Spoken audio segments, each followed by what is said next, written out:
السلام علیکم ورحمۃ اللہ وبرکاتہ۔ عزیز طلبہ و طالبات، اسٹڈی سیکرٹس میں آپ سب کو خوش آمدید کہتے ہیں۔ ڈیئر اسٹوڈنٹ، کہانیوں کے سلسلے میں آج ہم کہانی پڑھیں گے عقل مند بیوی۔ آج سے 150 سال پہلے کا ذکر ہے کہ دلی شہر میں ایک بڑھیا رہتی تھی۔ دراصل وہ کٹنی تھی۔ کٹنی سے مراد ورغلانے والی عورت، مکار عورت، اور اپنے آپ کو حجن ظاہر کرتی تھی۔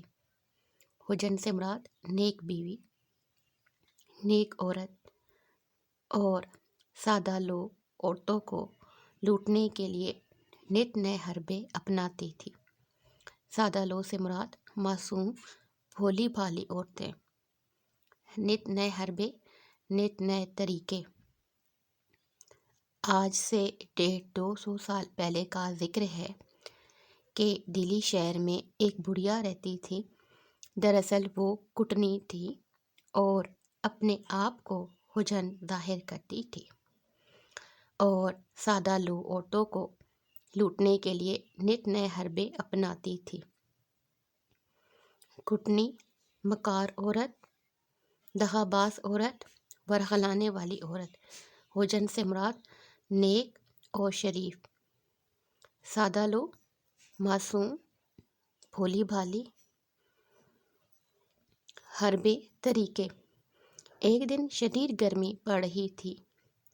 بڑھیا لاٹھی ٹیکتی بھرے بازار میں جا نکلی اور ایک بزاز کی دکان پر بیٹھ گئی۔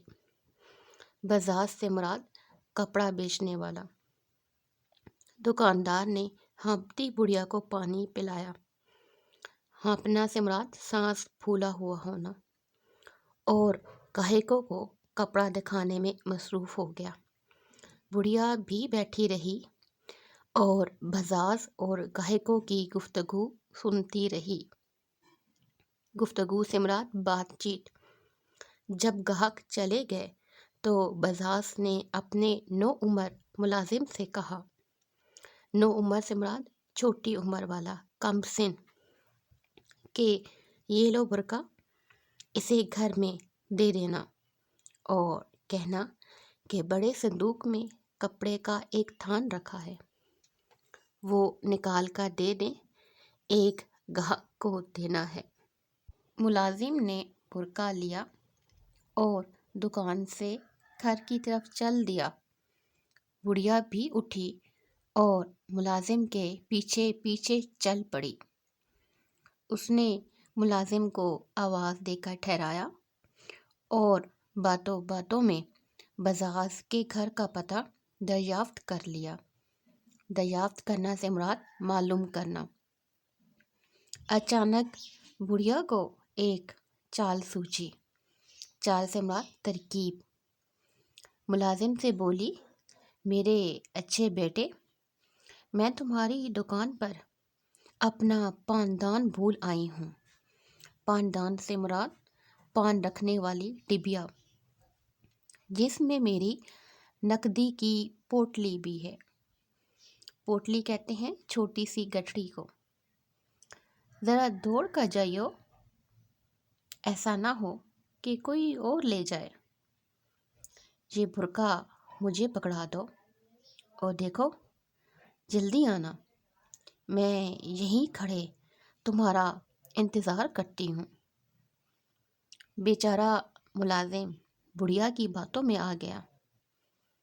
اس نے برقع بڑھیا کو تھما دیا۔ تھما دینا سے مراد پکڑا دینا، اور دکان کی طرف چل دیا۔ بڑھیا نے موقع غنیمت جانا۔ موقع غنیمت جانا سے مراد موقع سے فائدہ اٹھانا۔ وہ تیز تیز قدم اٹھاتی بزاز کے گھر پہنچی۔ دروازہ کھٹکھٹایا۔ بزاز کی بیوی نے دروازہ کھولا اور پوچھا، بڑی بی، کیا بات ہے؟ بڑھیا نے کہا، یہ لو برقع، تمہارے شوہر نے بھیجا ہے اور کہا ہے کہ جلدی سے بڑے صندوق میں سے کپڑے کا تھان نکال کر دے دو۔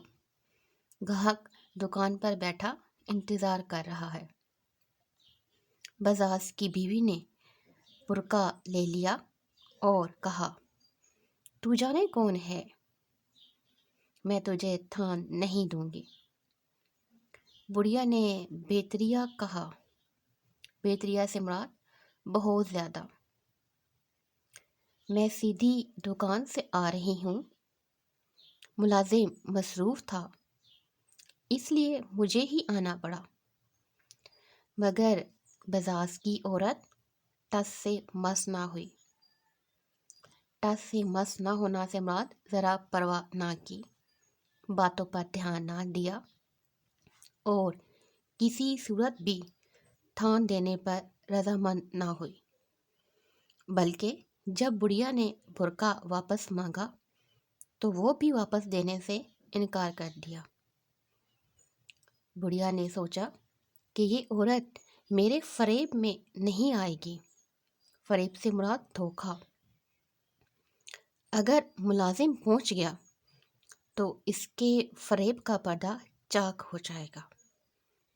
فریب، دھوکہ، پردہ چاک ہونا سے مراد معلوم ہو جانا، راز کا فاش ہو جانا، اور اسے پولیس کے حوالے ہونا پڑے گا۔ چنانچہ چپکے سے رفو چکر ہو گئے۔ چپکے سے مراد خاموشی سے، رفو چکر ہونا غائب ہو جانا، اور بزاز کی عقل مند بیوی لٹنے سے بچ گئی۔ کسی نے سچ ہی کہا ہے، پاک رہو بے باک رہو۔ بے باک سے مراد نڈر، بے خوف۔ بچوں، اس کہانی کا اخلاقی سبق بھی یہی ہے، پاک رہو بے باک رہو۔ اس سے کیا مراد ہے؟ اس سے مراد یہ ہے، دیانتدار آدمی کو کسی کا خوف نہیں ہوتا، یا پھر جس شخص کا حساب کتاب ٹھیک ہو وہ کسی سے نہیں ڈرتا اور اسے کوئی نقصان نہیں پہنچا سکتا۔